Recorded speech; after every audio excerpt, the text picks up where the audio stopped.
బలవంతంగా వీళ్ళు తెలివైనోళ్ళైతే జగన్ని పాదయాత్రకి వెళ్ళక ముందే ఆపుకోవాలి.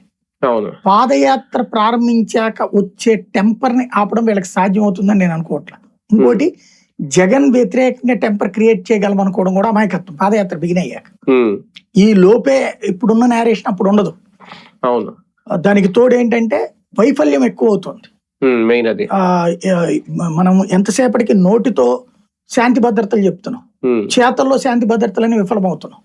పోలీసింగ్ అనేటువంటిది ప్యూర్లీ వన్ సైడెడ్ అయిపోయింది. అడ్మినిస్ట్రేషన్ ప్యూర్లీ ఫెయిల్యూర్ అయిపోయింది.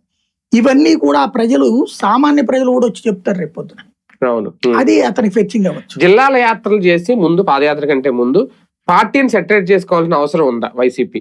అంటే బేసిక్ గా జిల్లాకి వెళ్ళి చేయక్కర్లేదు, తన ఆఫీస్ నుంచినే ముందు సెటరేట్ చేస్తారు. నేను అనుకోవడం ఏదో వచ్చే నెలలోనే చేయబోతున్నారు. ముందు ప్రతి జిల్లాకి, ప్రతి పంచాయతీ కమిటీలు వేసి వాళ్ళకి ఐడి కార్డులు ఇచ్చి అన్ని చేస్తారు. ఆ తర్వాత తను జిల్లా యాత్ర చేస్తాడు.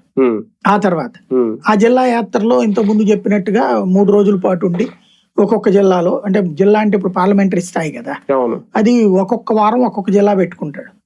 ఒక వారం ఒక జిల్లాలో, ఒక వారం తాడేపల్లిలో, ఇట్లా అనుకుంటున్నారు నేను విన్నదైతే. అంటే ఓ వారం స్టేట్ ఇష్యూస్ అన్ని జగన్ దగ్గరికి వెళ్తారు, వెళ్ళి అక్కడ ఉంటారు 3 రోజుల పాటు.